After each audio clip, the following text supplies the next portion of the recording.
Hello, everyone, and welcome to the Sasquatch Outpost podcast. And we are episode 60 tonight. Had a great fun last week on the pre-recorded podcast interviewing Ronnie LeBlanc. I think that'll go down as probably one of my top 5 anyway, just because he's such a warm, personable guy, and really enjoyed chatting with him, and love the fact that he was willing to say, these are things that they cut from the actual footage that they showed on TV. And I wouldn't have thought he would say that, but he did. And which, I already knew that networks don't keep everything on there. They put on there what they want. That's according to their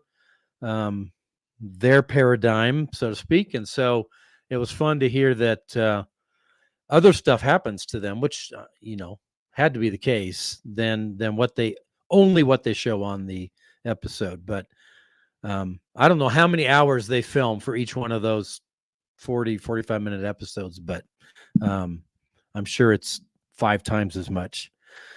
So I just got back from Nebraska and had a great time at the Nebraska Bigfoot Conference.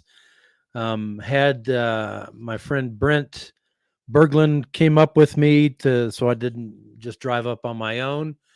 And I know Brent's probably listening in. So thank you, Brent, again for coming and keeping me awake there and back. And for those who don't know Brent, I need to introduce him. We didn't set it up for tonight, but Brent's the president of the Sasquatch Outpost fan club, and he is more of a president than I will ever be, because Brent never met a stranger in his life, and we'll go into a gas station, a restaurant, and I'm going to sit down and Brent's off talking to somebody about, do you know about Bigfoot, and do you know about the Sasquatch Outpost? And that's the famous Jim Myers over there.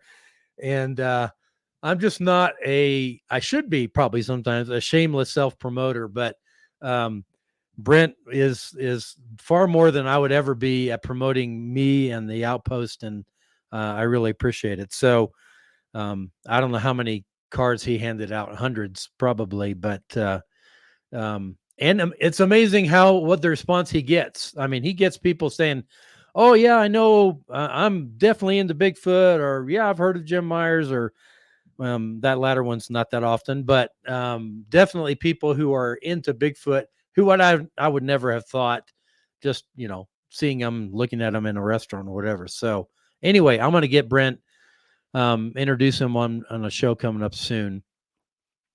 We've also got in just over 3 weeks, the big conference in Broomfield, Colorado.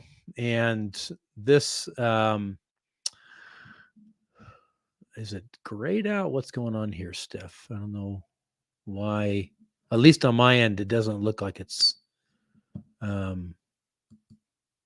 don't know. Let's put it back up again. See, yeah. Oh, there it is. Okay, we're good.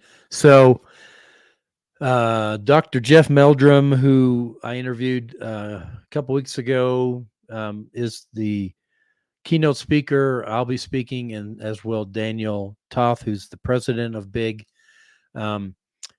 Just so you know, if you're interested in coming and haven't purchased your tickets, it's $50 if you just want to attend the conference, and it's $75 if you would like to get a lunch and enter your name in the raffle to have lunch with Jeff. So no cost to have lunch with me.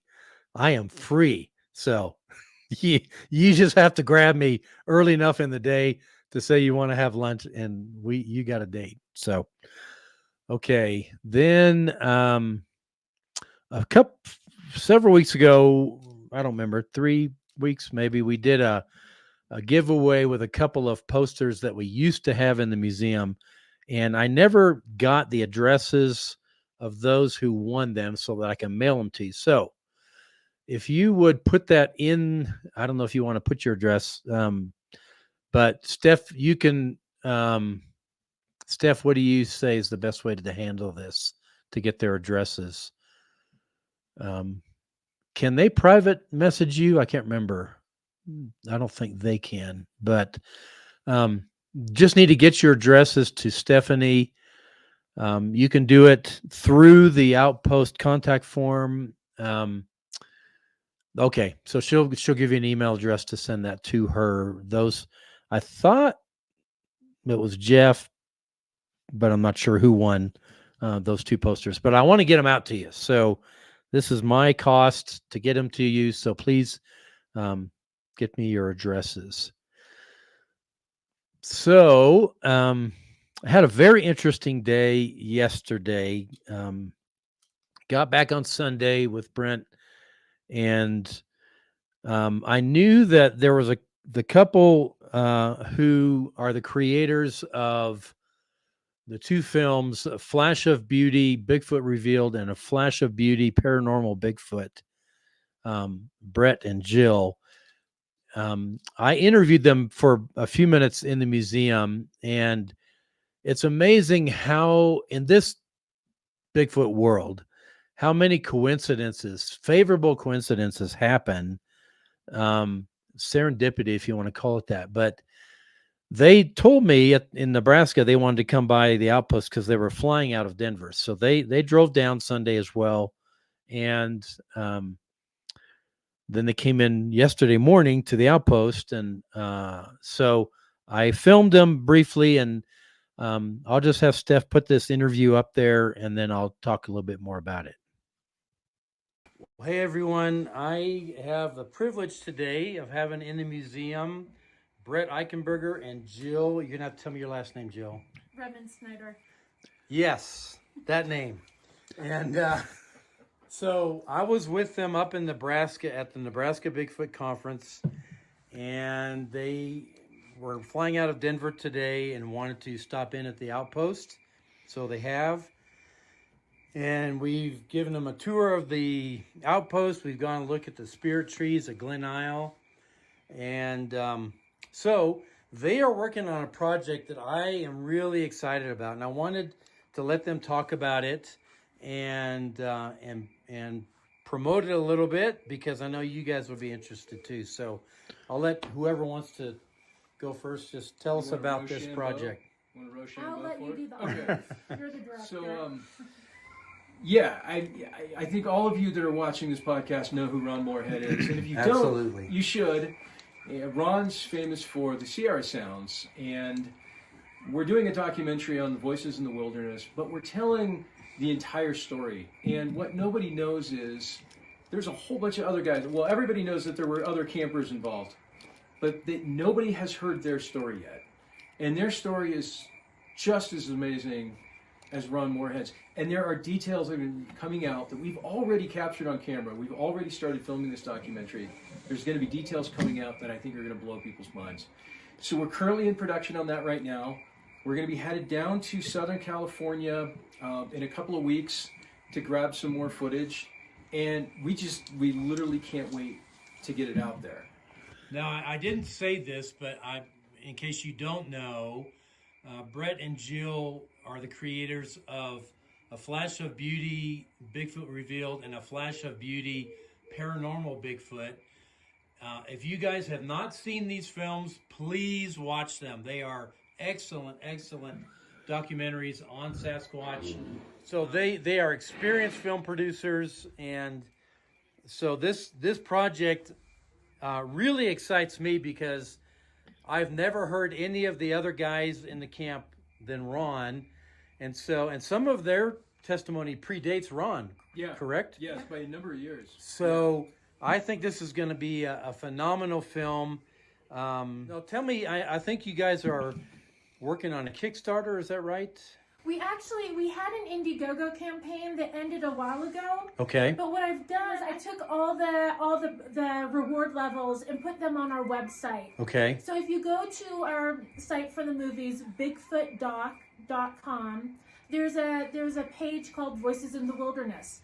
And for just as little as $25, you can support the project and have your name mentioned with a special thanks in the end credits. And there's all sorts of things. You can just check it out for yourself and do whatever's comfortable. Well, and this is a story that has to be told while these guys are still with us and can tell the story. So I am really excited. I hope you guys are going to get excited with us, and hopefully some of you will want to be a part of helping to finance this project. So, Brett and Jill, thanks for being with us. Thank you for sharing.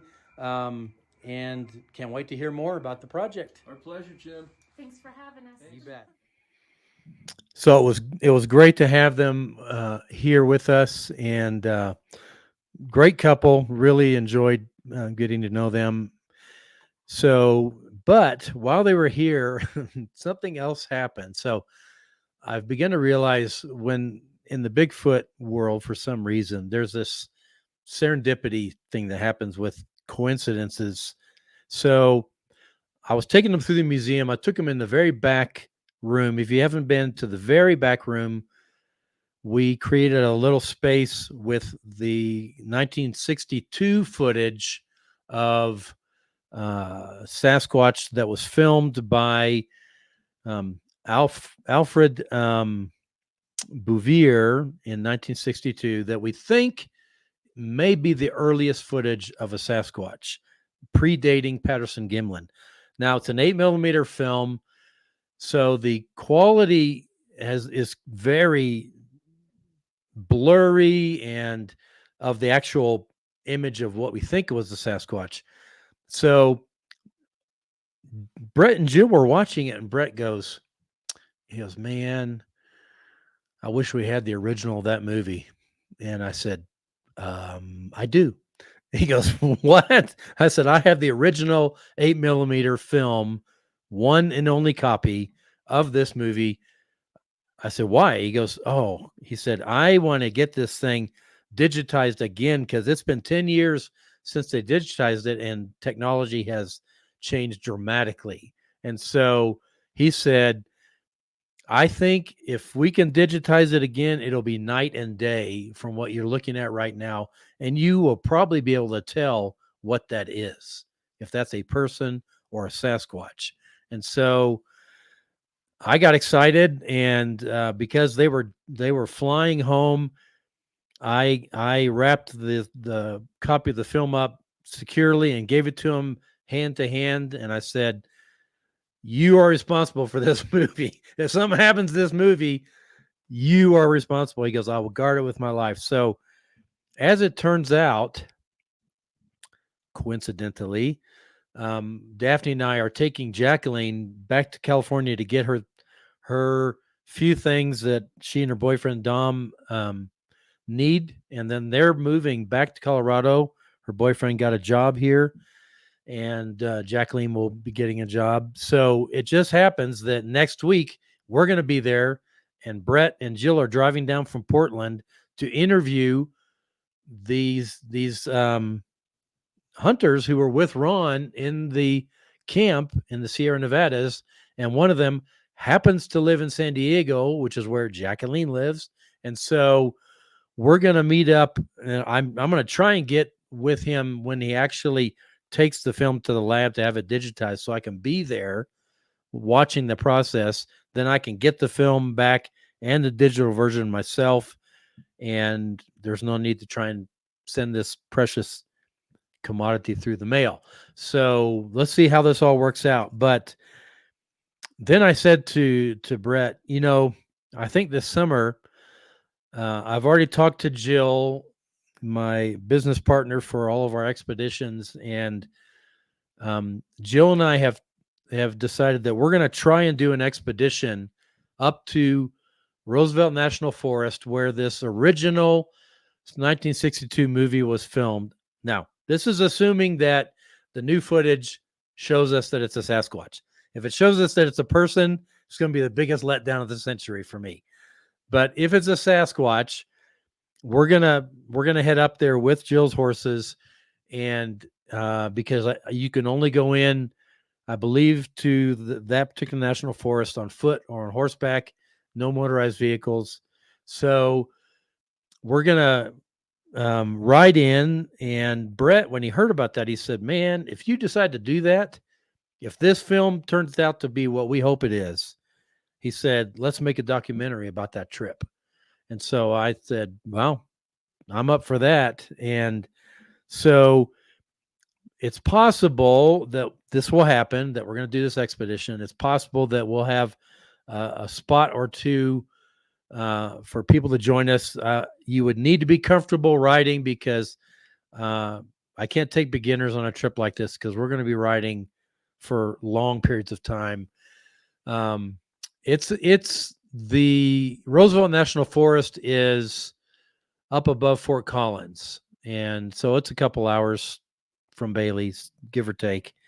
But then I don't know from there how far back off of the highway the trailhead is and everything. So I've got to do some more research on that. But if that's something that may interest some of you, there will be a cost involved, obviously. I don't know what that cost will be, but we may have one or two spots available. So, and hopefully we can get to the lake, if we can find the lake that Alfred filmed, and film it again with a human in place of whatever was in that spot, to see how the size of a human compares with the figure in the original film.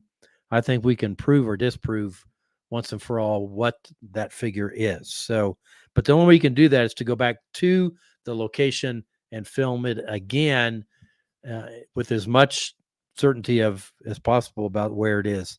So I've invited Gary Bouvier, who donated all the items to the museum, to see if he wants to come. So we'll see about that. So that's an exciting project. And last thing I want to talk about before I bring in my guest, we are working on the escape room.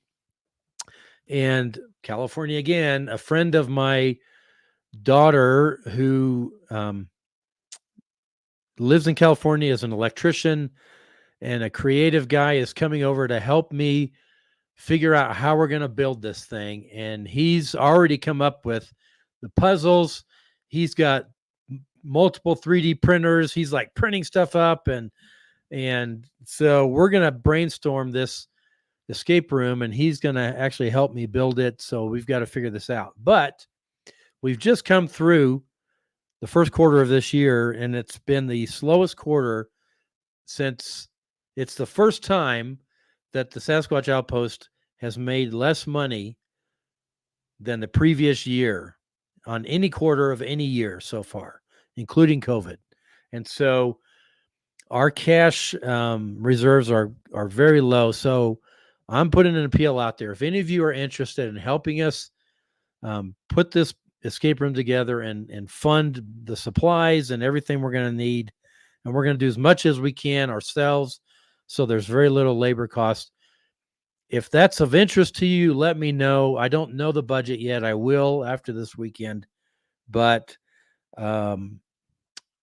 what I would be willing to do is to acknowledge your contributions and have a plaque up on the escape room saying who helped to put this whole thing together, and just like we did in the outpost for those who helped in the very beginning. So if that's of interest to you, unfortunately we're not a 501c3, so it's not tax deductible.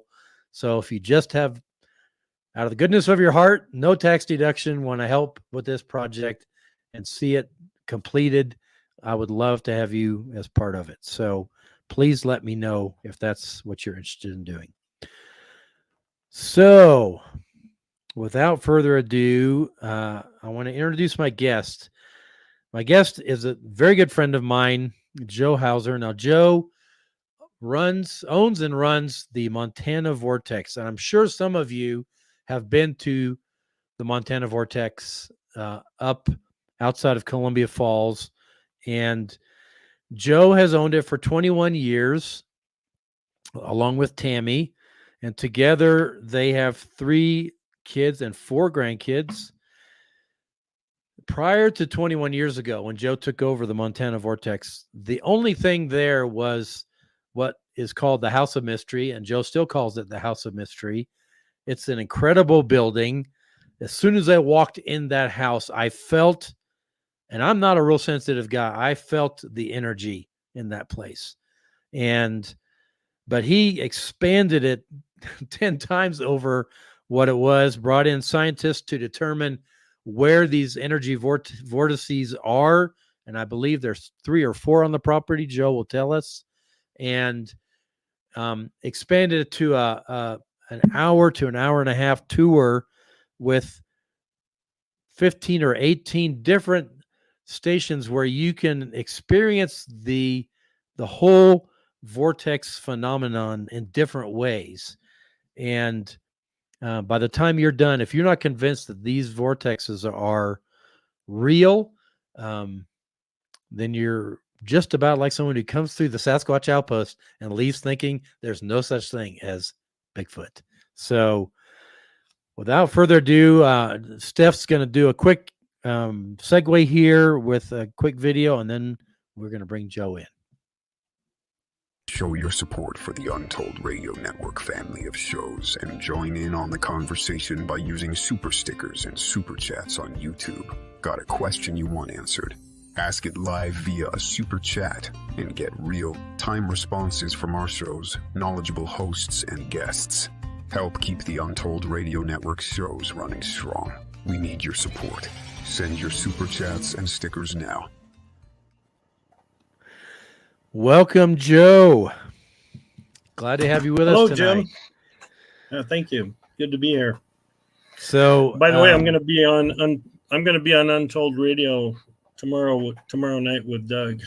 With Doug. Hey, I scooped Doug. Yeah. That's my goal in life. And Alex. To always scoop Doug on my podcast. Yeah, for sure. So, well, good. And another thing, too, before you go, Jim, I'm glad you mentioned Brett and Jill, because I got to call them. They're supposed to come to Montana, I think, visit the Vortex, and then they're going to interview me for the Ron Moorhead thing. Great. A lot of people don't know it unless they read Ron's book, Voices in the Wilderness.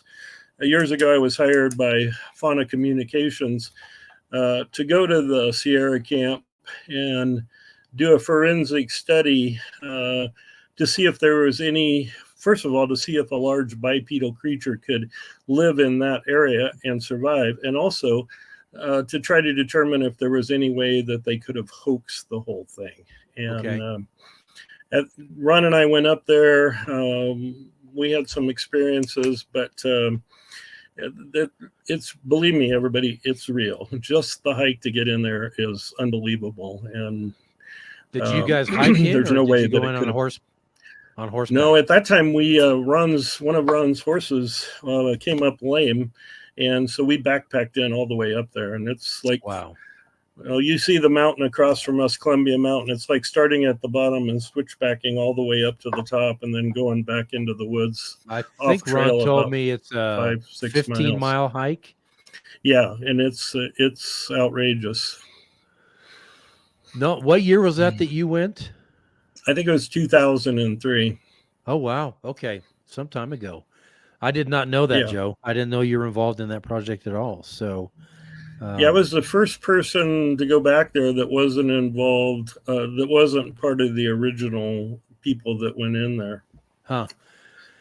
How did they meet you or find out about you? Well, was having Bigfoot experiences in California going back to 1983. And then around 2000, somewhere in there, I filed a report with the BFRO about my son and I had heard 5 loud whoops up in the Desolation Wilderness one morning, and then several loud screams one night. And I ended up filing a report with the BFRO. And actually, Al Berry contacted me, and he said, Al Berry was a curator with the BFRO, and so was Ron. He contacted me and wanted to talk to me about that report. And the reason why is because when he was 13 years old, he was a Boy Scout, and he and his Boy Scout troop had an experience very similar to ours, right at the exact same spot we were camping in Desolation Wilderness. Wow. And that carried on into a friendship. And then Fauna Communications wanted somebody with investigative experience to go up there and see what it was all about. Wow. I did not know that. I learned something new tonight. Yeah. So, wow. So they're going to go interview you. Okay. That's encouraging. Now I can say I know someone besides Ron who was involved in that project. But that's an exciting. I'm so excited about this movie that they're making and bringing in all the other guys. Has one of them passed away? I can't remember. I think one of them has. I'm not sure which one it was, but one of them has. I think it's his son or nephew who went up there as a kid with them, is going to be speaking on his behalf. But again, and of course, Al Berry passed away too. Al Berry passed away. So this is the time to do this while these guys are all with us, and they can say from their perspective what they knew before Ron ever got involved with that group of hunters. These guys were having experiences. So this should be exciting, right. I think. Yeah. So now we got several things that we've uploaded from Joe. I've got a bunch of slides. I've got two video clips. So I don't know how you'd like to proceed, Joe. Just tell us, first of all, let's do this. I want to say a little bit about the vortex and how Sasquatch relates to what's going on there. The vortex is one of several known vortex fields in the United States. It's a transient electromagnetic anomaly and also a geomagnetic anomaly.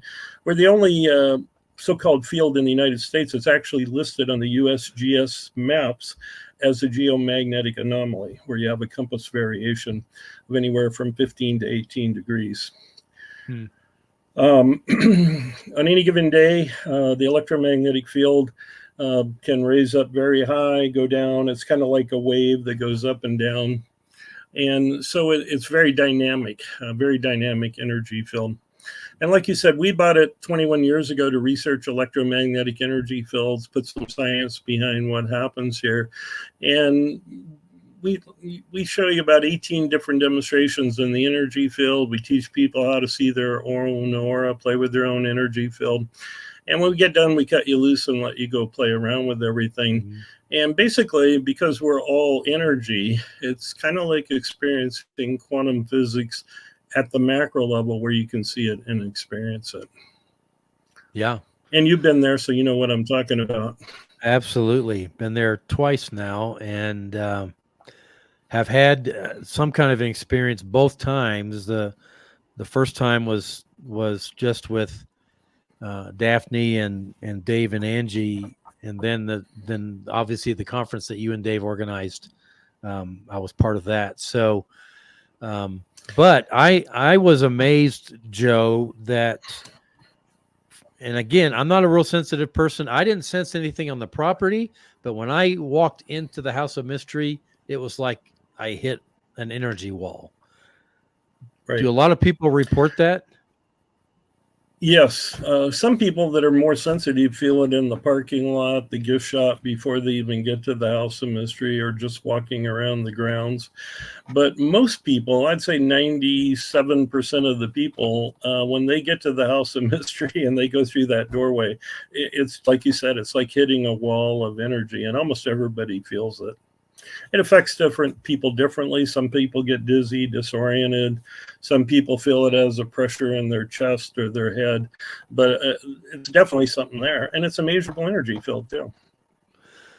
It is. And I didn't actually I should have grabbed a couple of photos of when we were in there with you guys and Dave and Angie, because, it's the hilarious standing at an angle that looks like you should be falling down. I mean, it's just right. It's a bizarre phenomenon, and the energy actually holds you up. So it does. And there's the demonstration we do in there with that weight, where we have a weight that hangs down plumb. It looks crooked, but it's actually plumb. You push the weight in one direction, and you're pushing or pull it. You're pulling 5 to 6 pounds of pressure. You pull it the other direction, going with the energy, and it's about 3 pounds. And that right there breaks the third law of physics, in that we should have an equal or opposite reaction in either direction. And that really gets the scientists, because there's no way that shouldn't be going the same pressure. Yeah.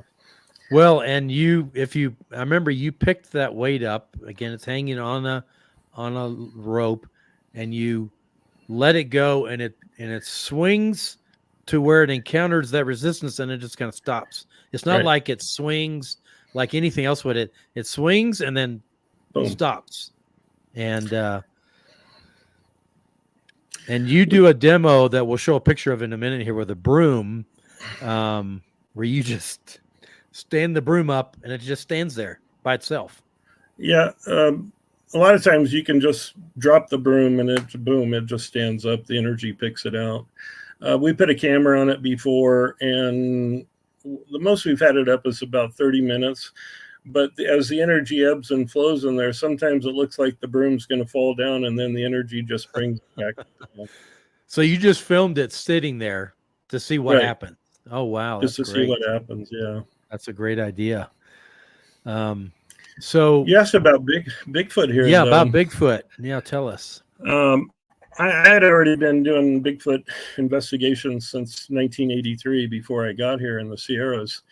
And of course, that's how I met Ron and Al. But when I got here, there was already Bigfoot activity. The first day I was here, we were hearing loud whistles and a couple whoops and stuff when I first moved in.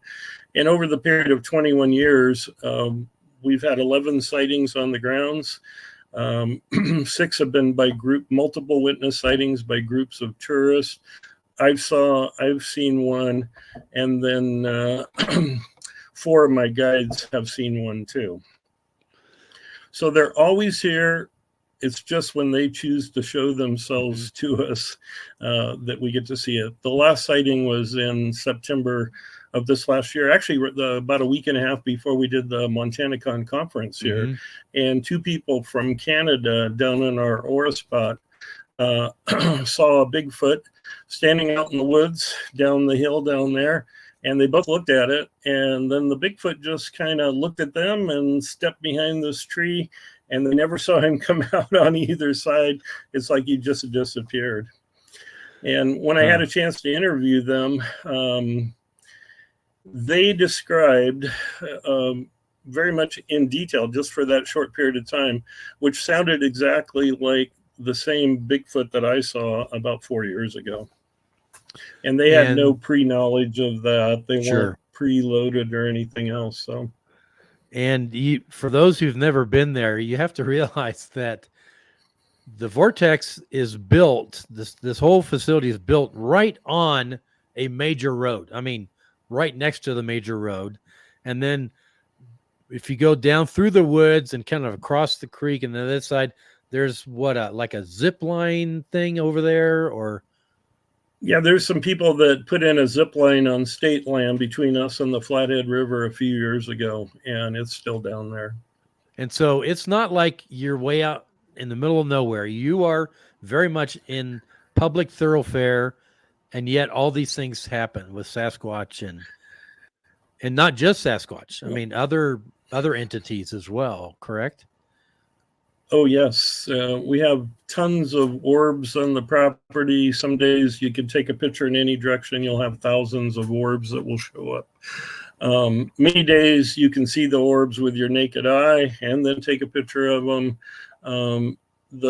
The Vortex and Columbia Mountain across the highway from us has been a UFO hotspot going all the way back to when the pioneers were here, the first homesteaders and newspapers. There's articles about people seeing these things fly in and out of Columbia Mountain, and it still happens today. I mean, you and Tammy have seen that, right? I believe. Well, we've seen it. Yeah, we've seen many UFOs fly in and out of the mountain. You know, another reason I bought the Vortex, though, was to investigate the possibility of interdimensional portals. Anywhere you go in the world, these vortexes are known as portals. And the Blackfoot tribe, I've interviewed close to 30 Blackfoot and Blackfeet elders in Canada and here, and they have the longest oral history in the area. And they actually call it a place of no return. It's part of their oral history. Huh. At some point in time, somebody disappeared or never came back. So part of our studies has been able to try to see if there are portals here, where they're at, how they open, when they open. And after being here the first couple of years, we were pretty well convinced, based on what we had seen, photographed, filmed, and experienced, that we had anywhere from 1 to 3 portals on the property. And that's only been, our confidence level on that has increased over the years. But to your knowledge, you've never been pulled into or a portal or? Both myself and my head scientist, Nick Nelson, both of us had experiences on the edge of a portal at one point in time, or where we thought there was a portal out, and then we had experiences there. And so, yeah, we have had some sort of experience with the portals. That's crazy. That's crazy. And you've told me that, and we'll get into your photos and videos here in a second, but you've told me that the Sasquatch, maybe they don't do it as much anymore, will come because you live on the property, will come at night, smack the building and other things. Yeah, they, matter of fact, Tammy and I were just talking about that. We haven't had them smack the house for about a month now, since we've been home from down south. But when I first got here, our eaves are about 13, 14 foot high. And we had a big one, 19-inch footprints. And he would come up and just smack the house really hard, 2, 3 o'clock in the morning. And sometimes he'd smack it and go, oh, like a big laugh. And then the ground was so hard we couldn't get footprints, but I let the grass grow up in the backyard, and then we got the 19-inch impressions. And for years, I knew he was doing it. Back then, I was into game cameras. I put a game camera up, and as soon as I put the game camera up, they never came around. Take the game camera down, and they'd start smacking the house again. Every once in a while, he'd bring a little one with him, and the little one would just slap the house down low. When Tammy moved in about 12 years ago, she knew about it. She'd been here before. And Tammy's kind of a light sleeper. It takes her a while to go to sleep, and then she wakes up quickly if something disturbs her. And she put up with it for about a month of him slapping the house. And then one night he slapped the house really hard, and she just raised up in bed and said, "Stop slapping the house. It scares me. I know you want to let us know you're here. From now on, just knock nicely." And the next night we had 5 knocks, 13 foot up on the house. And we've only really had one or two slaps since then. They usually come and knock now. So you can deduce by that obviously they understand English. They understand us. They know what we're thinking before we even step foot out of the house. And that's hilarious. Just knocking like you would knock on a door. Yeah, just 5 hard knocks right underneath the eave. Wow. And they follow us too. I mean, we had them knocking on the trailer out in the middle of the desert in Arizona this year too. And almost everywhere we go, we have them knocking. Interesting. Kind of letting us know that they're there. Yeah, absolutely. Absolutely. Well, you've got some intriguing things here I want to show. Let's put these slideshow up, Steph. So talk about these glyphs. Over a period of time, we've gotten lots of different glyphs here, and both of these are in an area where we're at or walking through before we open the vortex and start doing tours. And with the guides here, it's like, well, I just walked through here like 5 minutes ago, and this wasn't here. And almost always that's the way it's happening. I could be standing out back and walk up, go to the bathroom, come back down, and one of these glyphs appear. And so it's obviously it's some sort of communication. And usually a lot of times they appear right while we're standing there, maybe 20 feet away, and we don't see anything putting it there, but the glyphs show up. Interesting. Which means they're doing it invisibly somehow. Right. At least to your eyes. So they have the ability to cloak.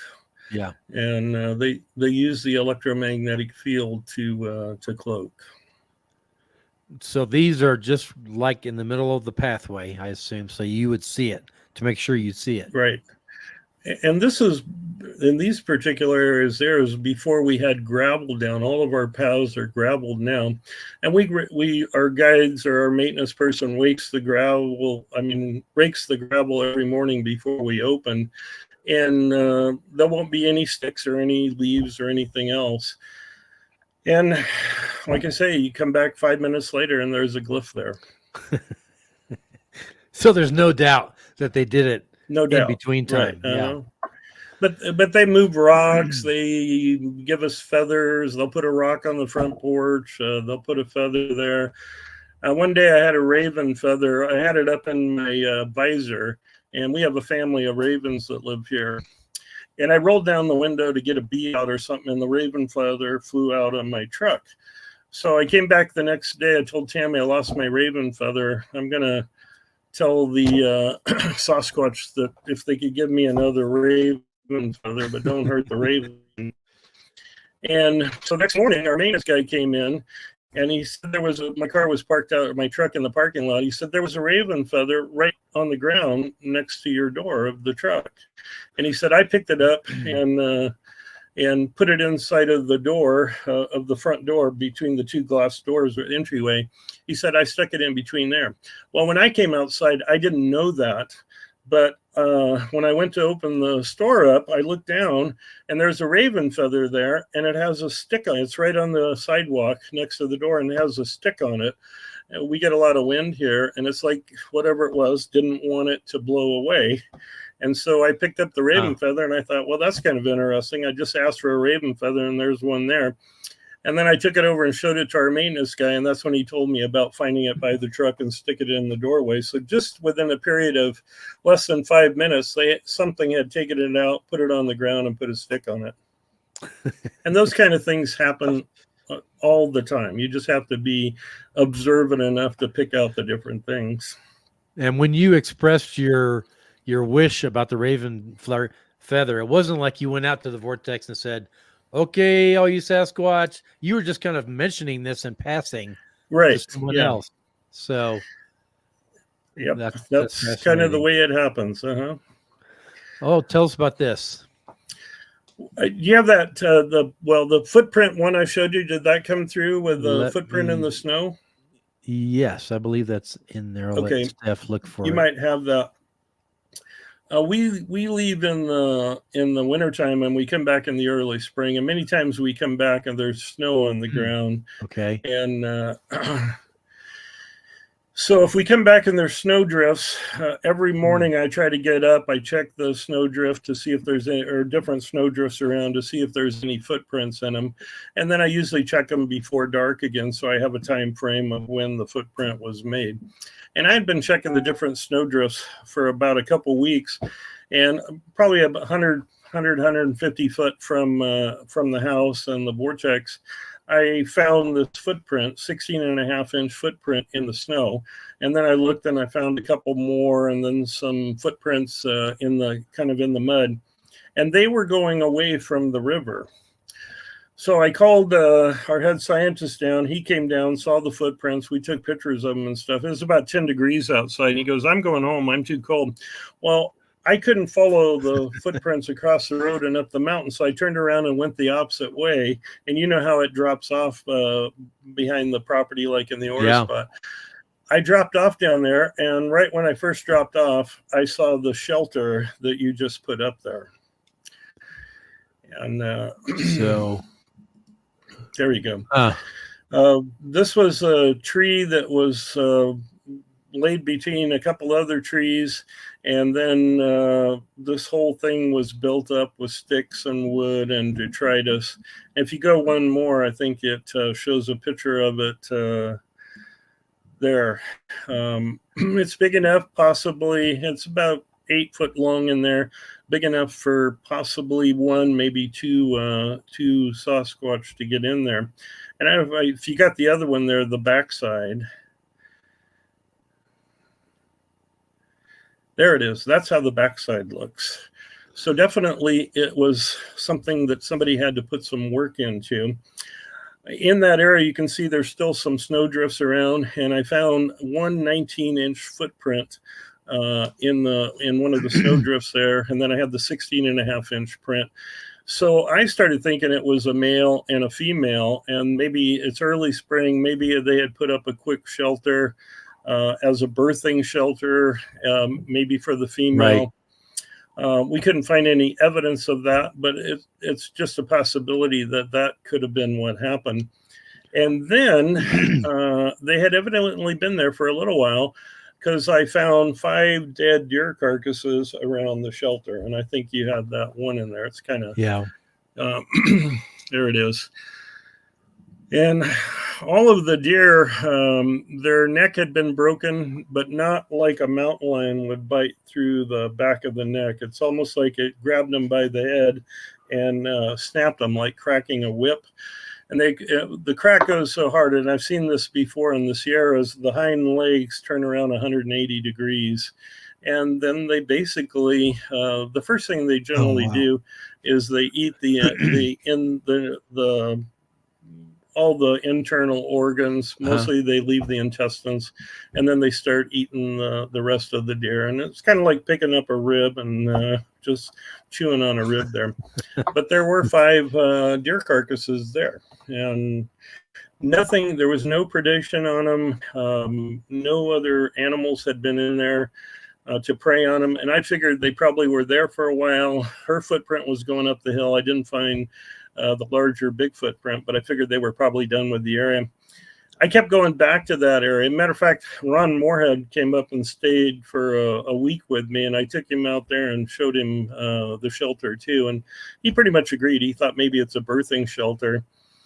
And then, I don't know, one day, 2 or 3 weeks later, I went back, and I don't know what caused me to do it, but for some reason I looked up, and there's a coyote about 30 feet up in a tree, just hanging over a limb. Oh, wow. And his tail's kind of flowing around, and it's almost like as a sign, like, we don't want any predators around here or anybody messing with our food supply.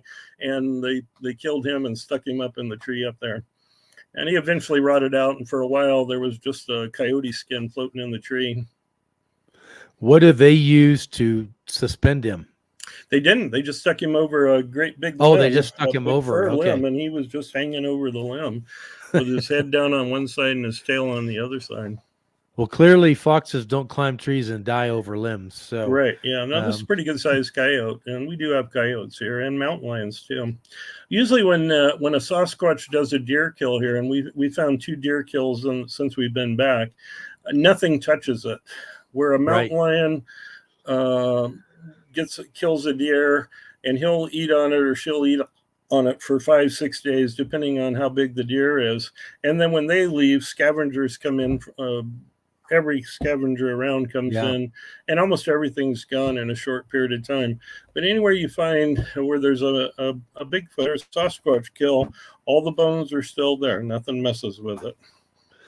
And I've heard that about cattle mutilations too, that nothing touches those carcasses. That's true. We've actually had 2 deer mutilations on the property.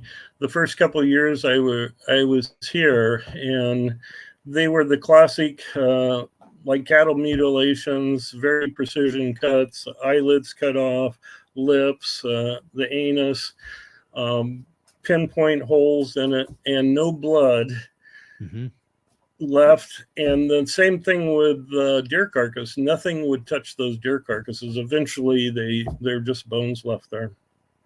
Yeah, I had a guy one time come in the store who was associated with some cattle. I won't say how, but the rancher had taken the cattle on the Friday to a different pasture across the highway or something, and came back on Sunday, and 5 of those cattle were dead, and one of them was just a skull and a spine, nothing else. Looked like it had been there, you can imagine it had been there for a year or something. Just a skull and a spine. The others, just like you said, lips cut off, ears cut off, eyes gouged out, anus taken out, no blood anywhere, no footprints anywhere. So it's like they're just dropped bunk, from above, having been mutilated. So, and that just happened over 2 days. Yeah, it happens very quickly. I talked to one of the sheriff of Glacier County where Glacier National Park is on the other side, and he said all of the counties over there, and I've talked to other sheriff deputies and also the Blackfoot Tribal Police, and there's still cattle mutilations going on all the time. We just don't hear about it as much anymore. And the Blackfoot Tribal Wardens also said that they have found deer, elk, bear, and moose that have also been mutilated on the reservation. Well, it gets to be expensive for ranchers, I'll tell you what. So let's go back to the start of these slides, and there's some interesting ones here. Yeah, I like this one. Those are orbs. That's that little entryway there is where our labyrinth is, where people can walk the labyrinth and do a meditation. But many nights we go down there and you take pictures in any direction, and that's what you see. You get all of these different orbs there. And sometimes they move. Sometimes we can see them with our naked eye. When I first got here, I'd never seen an orb. And now, after being here a couple years, whether they choose to show themselves to us or we just develop a search image for them, most of my guides, if they're here any period of time, they'll start seeing orbs too with the naked eye. Isn't that amazing, though, that the camera, I don't know what it is about a camera that can capture it that we can't see. Any ideas about why that is? Most of the old, when everybody had a digital camera rather than a phone, our digital cameras have an infrared light on the front of it. And years ago, when I was getting orbs, I had a Sony camera. I contacted Sony and I sent them a bunch of pictures. And I said, "What's going on? Is this an artifact of the film or whatever?" And they go, "No, you're capturing these things." And they told me about the infrared light. They said they're probably in the part of the infrared light spectrum that we can't see. And they put this little infrared light on the front. If you have a digital camera, you turn it on at night, you'll see that red light. And it comes on right before the flash comes on. And Sony had found out that if they put that on there, it makes your flash pictures crisper and clearer and a better picture. But it also lights up the infrared where most of these entities actually are at.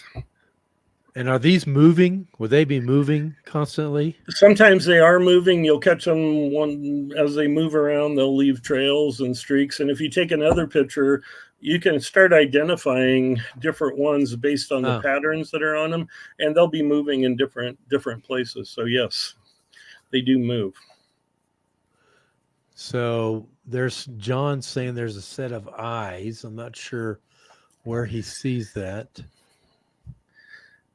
Oh, maybe right behind, behind the entrance, there's like another little, I don't know what that is. There's kind of a bright light to the left of the entrance there. But just below, oh, just a second, I got to turn this off. Just below and to the left and below that light, that bright light, do you see? It looks almost like, oh, I see it. Yeah, I see what he's talking about, and that's actually a reflection off of a planter thing that's there.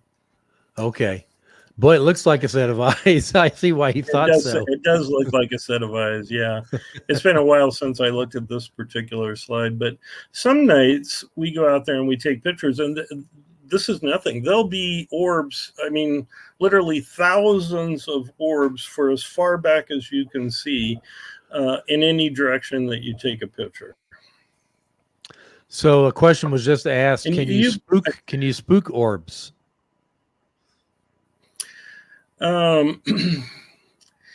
Well, when I first got here, I was taking pictures. I'd go down at night when it's dark, and I'd stick my camera in the doorway of the House of Mystery, and I'd just take pictures all around. And a lot of nights I'd go down there and I'd get orbs in there. And then some nights I go down and there wouldn't be any orbs at all in the House of Mystery or outside or anywhere. And then one night I thought, well, maybe they're just not choosing to show themselves to me. So I'm going to play a trick on them. I went in the House of Mystery. I took 3 or 4 photos really quick. And then I turned around and I headed up the trail towards the gift shop. And when I got about 10 or 15 foot up the trail, I turned around really quick and took a photo. And here's like 15 orbs coming out of the House of Mystery following me up the trail. So they were there the whole time. They just chose not to show themselves. And when I did that, they all lit up really bright, like, whoa, you scared us. So you can play tricks on them, and I guess you can scare them too. Yeah, it looks like there's spirals or something inside of each one. We had one physicist that I sent him tons of pictures of orbs, and he was comparing the patterns and doing a study on the patterns and stuff. And he said, man, there's so many different patterns. They're obviously individual orbs. They're not the same. And do you believe that they are sentient, these orbs? I think some of them are. There's many different, seems to be like 4 or 5 different types of orbs. Some of them are a species that just lives in the ether around us. And we have documented a predator-prey relationship that exists with that one type of orb. There's these things that come flying in. And years ago, there was some people, I don't know if their website's still up. It's called Orbs by Beans, like Beans. And they had captured, they were seeing orbs, a certain type of orb that had big bites taken out of them and almost like flesh and stuff hanging down, like you bite an apple. And one day they captured this big orange thing coming in. They called it a cloak because it looked like a cloak or a shawl if you spread it out. I think they look more like a manta ray, but they fly in. Excuse me. And when they fly in, the orbs just take off and go in all different directions. But he had purchased a really high-speed camera that had one of the, when the burst stuff first came out, where it takes like 50 photos in a row. And he captured the cloak wrapping itself around an orb. And the orb didn't have any bites taken out of it. And when the cloak let it go, it had a couple bites out of it. Out in the ether around us, there is this predator-prey relationship going on with orbs and another type of entity called, now it's pretty much just called a cloak. And we've documented that at the Vortex too. And then there's some orbs that obviously have an intelligence. I mean, they'll come flying in, they'll go around the tour group crowd, they'll go in a window of the House of Mystery, they'll come out by one of the doors, fly back through, they avoid trees, bushes, whatever. And so there is some sort of intelligence there for them to do that. or they might be some sort of drone that is controlled from someplace else. Yeah, that's interesting. When the cloak takes a bite out of it, that bite mark stays in the orb wherever it goes. It appears to stay in there. I came out one night and I took a picture like this, and half of all the orbs had these bites taken out of them in different places. And I just kept taking pictures, and then I couldn't find it. I was going to send it to you, but I couldn't find the one picture. But I have this big, we've seen them in blue, green, and orange. I have this giant green manta ray looking thing that's coming from the top of the trees, just flying down right in the center of the labyrinth, and the orbs are just going all over the place. It's like an eagle coming down on a bunch of prairie dogs or something. It's crazy. Right. Mm-hmm. So what's our next slide here? Okay.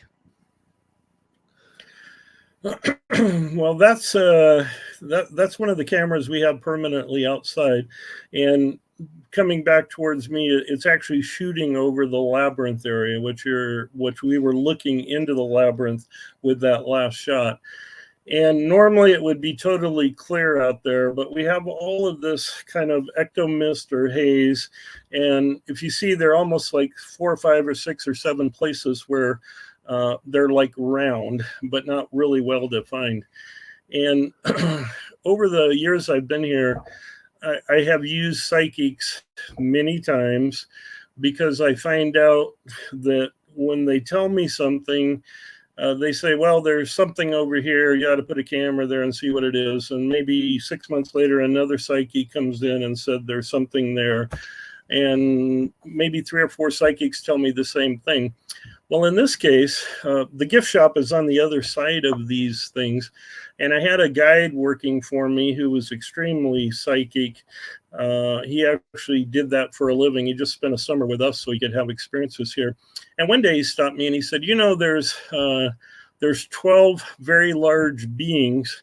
And imagine you're on the other side looking my direction here. We're in the back of him. He said, there's 12 very large beings that are standing there, and they're big. He said they could be 10, 15, 20 foot tall. And he said, they're there almost every day when we're out here raking and cleaning up before we open for the tour. And then they kind of disappear for a while. I said, well, you say beings, what are they? Does it look like Bigfoot, or what is it? And he said, I don't know. They're great, big, white, puffy things, and they kind of move around and stuff, and they're always there. Well, since then, I've had 2 other very well-respected and skilled psychics that the first thing they did when they walked out of the gift shop is they were here at separate times, not front-end loaded or anything, had no knowledge of it. They just walked out there and said, you know, there's 12 big beings standing here, and they're like 15, 20 foot tall. And the last lady, she came out, and I actually was with her. She was a little bit unstable, but she said, whoa, there's 12 big beings standing there. And she said that it's like a council of elders. And I said, well, do you think they're Bigfoot? And she said, I suspect they might be. And then you've seen the circle of chairs we have out there with the fire pit in the center. We had like 11 chairs there. And she said, you need to find another chair and put in here, because they all need a place to sit around the fireplace and have their meetings or whatever else. So every once in a while, right in that area, we get these big white puffy things that are there. Yeah, it's interesting that all of them gave the number 12. Go ahead. 12, yes. Interesting. Okay, let's keep going, Steph. And usually when they show up, other things happening. Some nights we'll get the slaps on the house and stuff like that. This picture here is Columbia Mountain, which is across the road from us. And this is what we can look out our front windows and see every day. And it was about 12 o'clock about 1:45 in the afternoon. I came out of the house. I was walking to the gift shop, and I looked up and I saw this great big white thing on top of the mountain. Well, the sun is all the way, if you're looking on the picture front on, the sun is all the way over to the right. It was early in the year. The sun is low in the horizon. And I got my camera out. I took a photo really quick. And as soon as I took the photo, that big thing collapsed down into a single orb, and then it shot off to the left. Well, I showed it to all my guides and everybody. And about 2 weeks later, one of my guides went outside to get his lunch out of the car. And this big white thing was over to the left a little bit, still sitting in that kind of little valley there. He ran back inside because he didn't have his camera, told the cashier to go out. She went out. She saw it. He came out, and just about the time he's going to take a picture of it, it collapsed down into a single orb and took off. And we kind of think that's might be the mothership. And we're not the only ones that see it. We have locals that have been going back and forth on the road for years, and they'll stop inside and said, God, I saw this great big white ball of light or orange ball of light on top of the mountain last night when I was coming home from work. So it's not something that's uncommon to be seen there. While you talk, I'm looking for one of the photos that you sent me that I remember seeing, but I don't think I got it in it's the guy standing there with the broom. And let me just see if I can find it real quick, because that's a very impressive photo. Or if you could send that photo, you know the one I'm talking about? Yeah. Where there's something else. If you could send that. Oh, if you can find it. Okay. That quick. Yeah, but I'll give her a try. But it's I'm just going to look as well, because I was fascinated by that. I don't want to give it away. I want to show everyone, but I've got to find it. Let me see if I got it where I sent it to you, right? I was texting you everything, right? All right, yeah. So let me look at the text here. Jim Myers, there it is. Is there another? I think there's another slide. Is there, Steph? That's it? That's the end? Okay. Oh, here, I got it. I can see if I can send it to you again. Okay. All right, let me save it, and then I'll. Do you have the 1, 2 of the big orbs in the labyrinth with Tammy and no. Tom Powell? No. I'll send you that too, because that's a pretty cool photo. So, all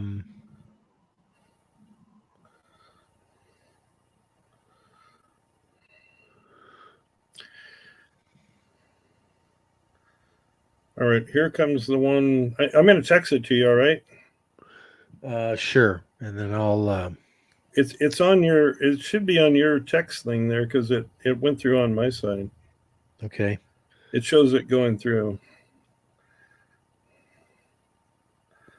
All right, hold on, Jim. So, Steph, I know we've got two short videos here we can show that... okay, I'm looking for that picture. Oh, here it is. I found it. Okay, I just sent both of them to you. Let me just send this to Steph and have her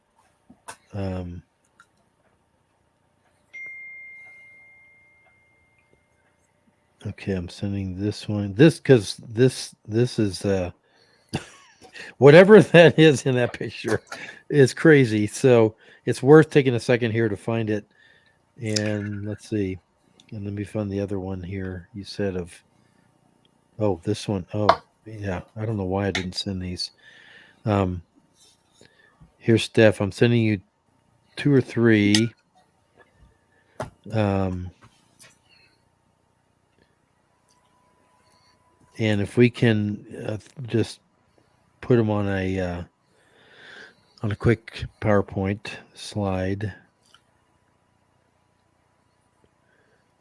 Sorry, everybody, but I think you'll see when you can see these why I want you to see them.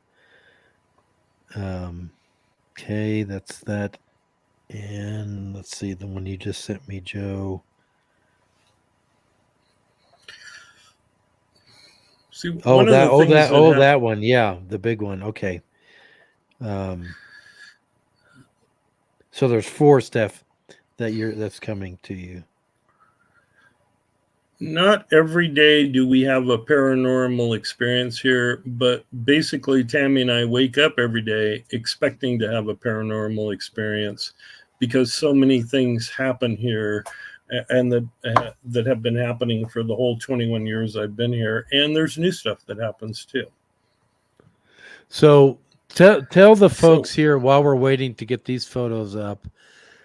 You have a section where you have these, I forget what you call it. You have these trees that are all bending inward, I believe. What? And there's times when the shadows. You're talking down at the end. Bend. Where the shadows will bend. It's like I've never seen anything like that. Yeah. I'm sorry I didn't send you that picture. We have a place we call the Aura Spot, and we actually take people down there, and it's a whirlpool of energy off of the bigger vortex.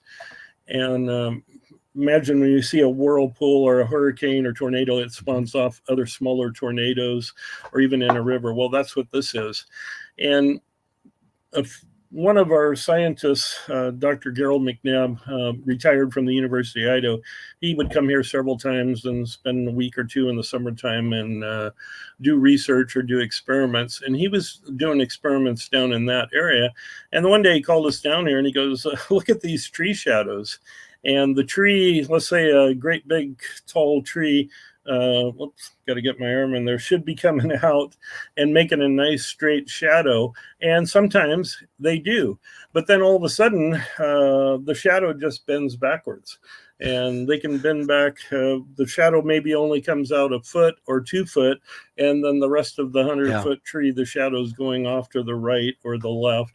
Some days, human shadows bend there too. It's bizarre. Yeah.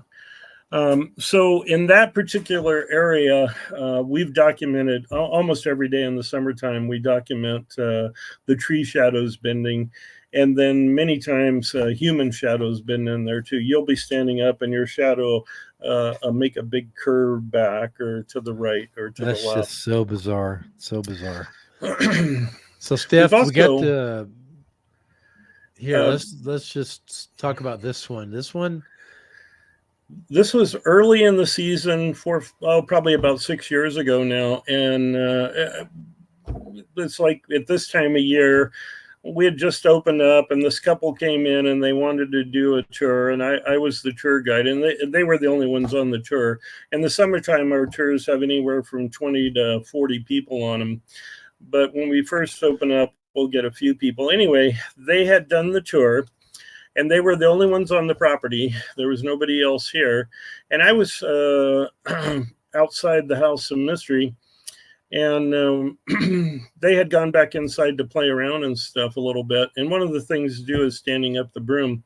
But the lady came running out and she goes, my husband and I were the only ones in there. And I go, yeah. She goes, look at this photo. And on the left-hand side, you see this big red hairy arm, appears to be a big red hairy arm hanging down in the photo.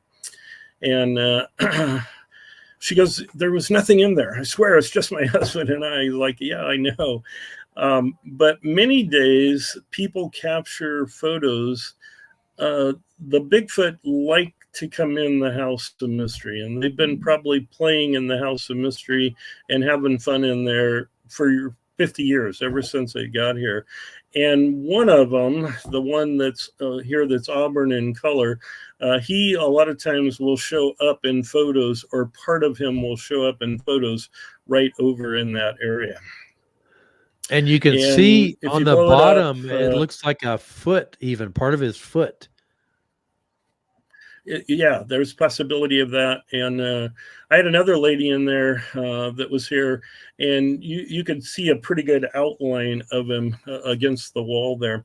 And if you blow it up, you can see the hair on the arms, and it doesn't look like fur, it looks like hair. And there's obviously some muscle structure there too. I couldn't find that other photo. We have another photo of a little Bigfoot in the house, and same thing. A lady was taking a picture of her adult son, right about almost like in the area we're looking at here. And she comes running out and she goes, "Look!" And there's like a little Bigfoot standing right in between her and her son. This was taken actually by Greg Yost, and some of you may know Greg. He's been a Bigfooter for a number of years, and he came out to visit, and he was in the House of Mystery, and I was in there with him, and I'm actually standing. He was going to take a picture of me, and when he took the picture, I wasn't there. I was by this ladder thing right in the very front of it. This other thing shows up, and he's like, "Joe, I just got a Bigfoot in there." And but you couldn't see it with your naked eye. We could not see it with our naked eye, but when it came in, it affected the electromagnetic field. And actually, the white light that you see going through there is the cracks in the wall behind. And those cracks are maybe 1/4 of an inch wide. And so the light is expanded out. I put the two photos in there. The one on the right that's more of a reddish color. That is right where the doorway comes down. That's the edge of the shoulder, which goes back up to the neck to the left. And then that thing coming down is the arm. It's got, you blow it up, you can see the hair on it. It's very muscular. And the right hand on the other side, there's a rail there. If you remember, Jim, when you came in the House of Mystery, there was a rail to help people steady themselves when they come in. We think this is a female. She appears to have her hand or arm on the rail as she's walking up the hill. And then we notice down at the bottom where her arm is, we got a big hand there. This appears to be a little Bigfoot that she's bringing into the House of Mystery. And the white spot, I can't point it out to you, but that white spot in the center there is the ear. And if you look at the back, right at the very top where the doorway is, and you go up at an angle, there's an angle there. And then if you look at the one down here, there's another angle, and there's a little thing sticking out of the back of it. That'd be like you're taking a step and you have one hand behind you as you swing your arm back to take a step. And then if you blow it up, you can see there's a knee there. And it's like the little one is taking a step up the slope of the House of Mystery. I told you that they play in there. When I first got here, we'd hear them running around in there, making all kinds of noise. And as soon as we take off to go down there, they'd be gone. And they'd whoop and whistle and do all kinds of stuff. So just like us, they like to play in the House of Mystery too.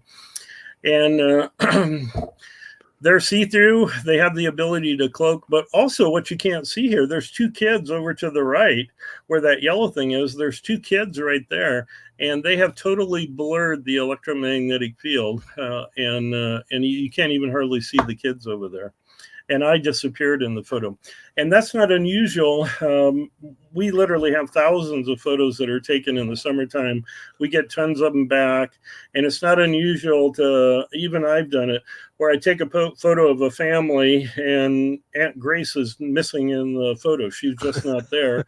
Or extra people show up in photos that were not in the House of Mystery at the time the photo was taken. That's nuts. So that's crazy. Are they people that the people in the photo recognize? No, so far we haven't been able to recognize anybody in the photos. The first time it happened, I had a brand new guide, and he had a old film camera around his neck before we got all the digital stuff. Actually, it wasn't film. He had just got a digital camera, and he was a new guide, and he'd been tagging along with me, and I had 3 people to go on a tour again early in the season. I said, well, you're ready to do a tour. Why don't you do this one? And so he did. And by the time they did the outside demonstrations, they came inside the house. He was taking pictures in there all over. And he came running up to the gift shop. And he goes, look at this picture. You know, I only took 3 people down there, right? And I go, yeah, as far as I know. And he goes, look at this picture. And there was 2 extra people in the photo that were not in the house at the time the photo was taken. And both of them were dressed like they were dressed like for summer.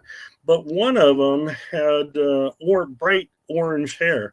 And it's like, well, you know, we would have remembered if we had somebody on tours that had bright orange hair, which none of the guys could remember. But then we started calling her Lulu from The Fifth Dimension, the Bruce Willis movie. and if you didn't watch The Fifth Dimension, it's worth watching.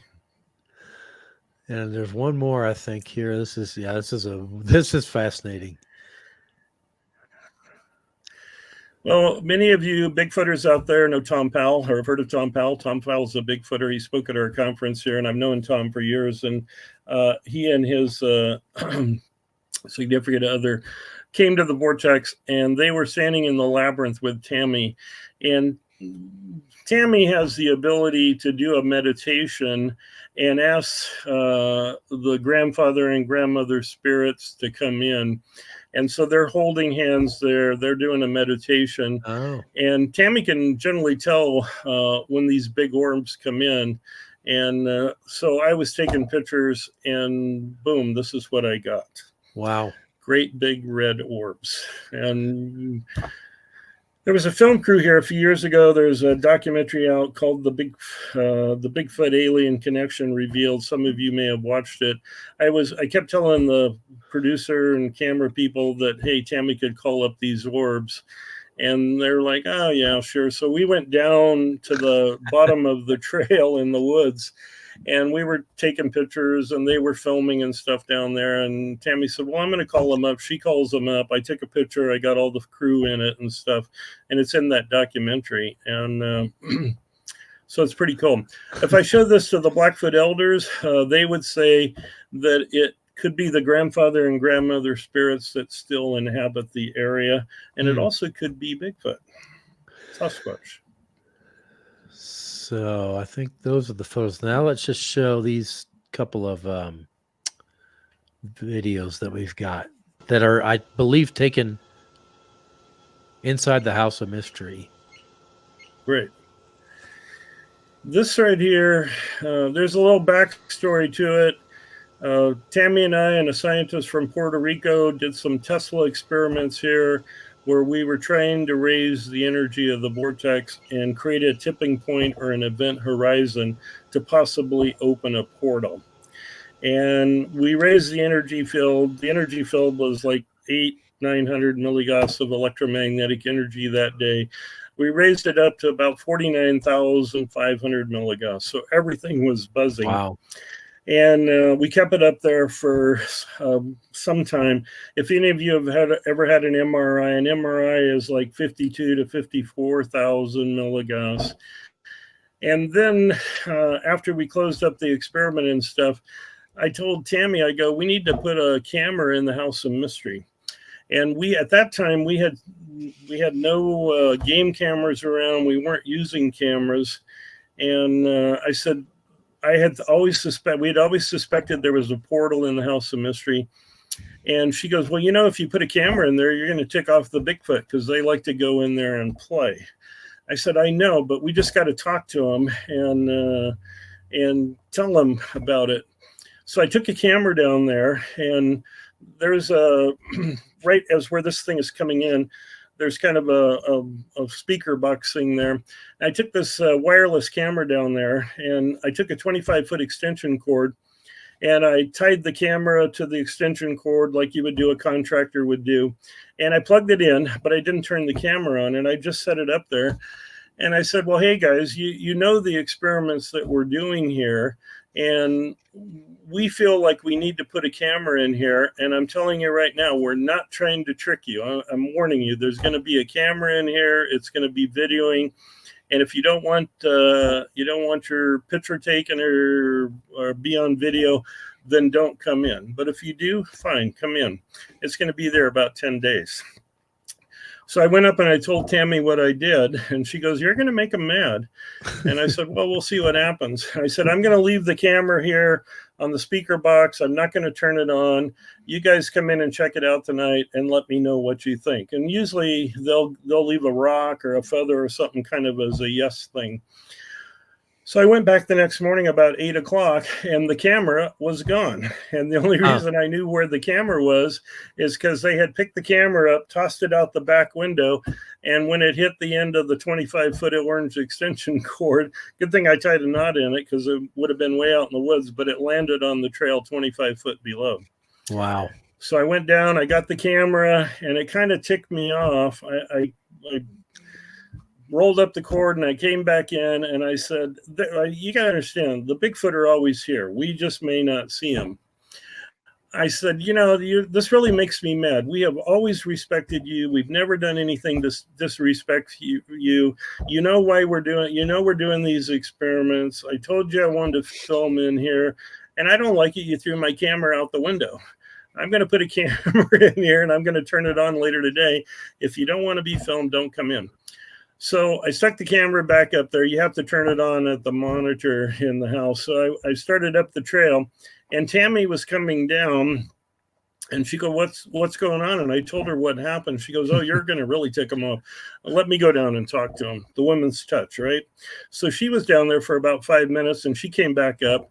And as she was walking up, it just came in my mind. I told Tammy, I said, "Don't you think it's time they show the world what they really are?" And she goes, "Yeah, I think it is." And I go, "Well, let's go down and tell them that." So we went down, told them we're going to put the camera in, we're going to turn it on. If you don't want to be videoed, don't come in. If you do, then show the world what you really are. And this is actually the beginning of a video. And as you know, for contract reasons, because of a documentary, I couldn't put it all on there. But nothing happened for 4 or 5 days. And then all of a sudden, the infrared alarm started going off. I came in the back office, and this is one of the first things that I saw. This thing comes in. It's massive. It's got a big blue aura around it. And then it just kind of floats up into this light being or energy being and floats around inside there. Huh. Well, we got 18 videos that night, and some of them, when they float up like this, they come back down and they have a physical presence. And you've seen the videos, you know what I'm talking about. It looks like a Bigfoot or a Sasquatch walking around in there. And we also have videos of them coming in as an orb, manifesting into this energy being, even going into the physical presence and then going back into this energy being and just kind of floating around inside there. That's crazy. We think over to the left-hand side where it's coming in at is actually where a portal's at. And we had thought that before. So even if it's not a Bigfoot, which if we could show all the videos, like I say, they will be coming out in a documentary later in the year.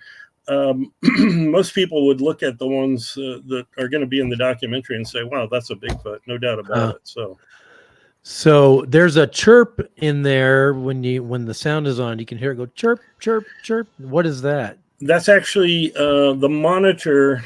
I'm about 100. I'm in the back office where I'm at right now, and I'm looking out at the Vortex and House of Mystery, and that chirp is the infrared alarm going off on the monitor. Gotcha. So as it moves around, it's setting off the infrared alarm.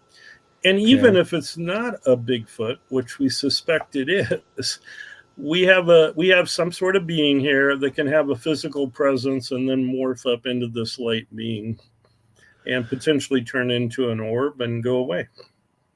Let's show the second one of the House of Mystery, and then we'll bring it to a close here. So what are we looking at here? Well, this is in the House of Mystery. It's the same camera that picked up that last one. It's by the doorway where you come in from the Shrink and Grow, our first demonstration. And probably about 5 years ago now, one of the psychics told us put a camera down in the aura spot because there's all kinds of crazy things going on down there. So I put a camera down there, and right away, these are small tubes, but we started seeing these tubes that appeared to have round orbs inside of them. These are maybe 8-10 inches across. When we put it down in the aura spot, we had some of them that are like 3 and 4 foot across. And these orbs, the things undulate, they move around, and it's almost like it's trying to push these orbs up and out. The thing right in front of it, we're not sure what that is. That could be just too much infrared light on it from the cameras, causing it to completely white out. But we get we literally have several hundred videos of these tubes, both in the House of Mystery and on the Vortex grounds. And some of them have discs in them that are maybe 6-7 inches wide and as big around as the tube, maybe 3 foot around on the bigger tubes, and the discs appear to be spinning inside of these tubes. Wow. Now you guys can see why we think this House of Mystery has energy in it with all this stuff going on. There's actually one in there right now. Before I came up here, it's there in the daylight, and it's over by that other doorway over there where it's dark. There's a doorway there, and it's been playing around over there. An interesting thing about that Jim, I know you probably have to go, but we teach quantum physics here, and everything we do is based on quantum physics and energy. But there's a new thing that's come out recently by quantum physicists, and it's called quantum tunneling. And most all physicists today are pretty much agreement that we have multiple dimensions and that we may be able to cross into those other dimensions, or that electrons can pass through thin veils into those dimensions. And what they say, and that electrons, that there'll be tubes or tunnels, and electrons band together into a giant ball of electrons or orbs, and they enter into these tubes, and the tubes allow them to pass through a thin membrane from one dimension to another. And I thought that was kind of interesting because we've had tubes like this for about 5 years, and the quantum tunneling has just come out in the last couple of years. And if you look it up, you'll see a tube with great big white orbs going through it. So maybe we have documented that actually happening at the macro level. Well, I think you've documented more than most on these phenomena, and it's because it repeats. You can observe it. I mean, it's a scientific experiment you're doing, but the science that you're coming up with, many people are like, "What is that?" You know, it's so bizarre. It's high strangeness. Yeah, I had a couple scientists. Right. See, everything that happens at the micro level also happens at the macro level, because it's all electrons and photons. It's all the same energy. We're just vibrating at a lower frequency, which creates matter, but it doesn't mean we're solid. If we can raise our vibrations, perhaps we can go through that tunnel too, or pass through a thin veil into another world or dimension. That'll be the day. That'll be the day. If you don't show up one day, you can. Yeah. I'll try to contact you from the other side, Jim. Thanks. Well, thank you, Joe, for being with us tonight. This is fascinating. It's different than our normal Bigfoot stories, but it just, to me, it tells us that Bigfoot is multidimensional. There's so many aspects to them beyond just seeing a flesh and blood creature. Yeah, they definitely are flesh and blood, but they have abilities that far exceed our abilities, and intelligence too. Absolutely. Well, thank you. I appreciate the time you've given us tonight, and we look forward to having you again down the road, and we look forward to seeing more when the documentary comes out. That sounds good. And I invite everybody to the Vortex. We're opening on the 18th of May, and we'll be open through the middle of September. and I guarantee you'll have a great experience here. It is worth the drive. If you're in Montana anywhere, it is worth the drive to the Vortex. Trust me on that. All right. Well, for the rest of us, got a great show planned for next week, although it's probably it may be a pre-recorded show because I'm going to be driving with my wife and daughter to California to get her belongings and bring them back to Colorado. So we'll have a show. It may be pre-recorded or it may be live. Don't know for sure yet. And until next week, as always, keep on squatching. Thanks, Jim. Appreciate you having me on.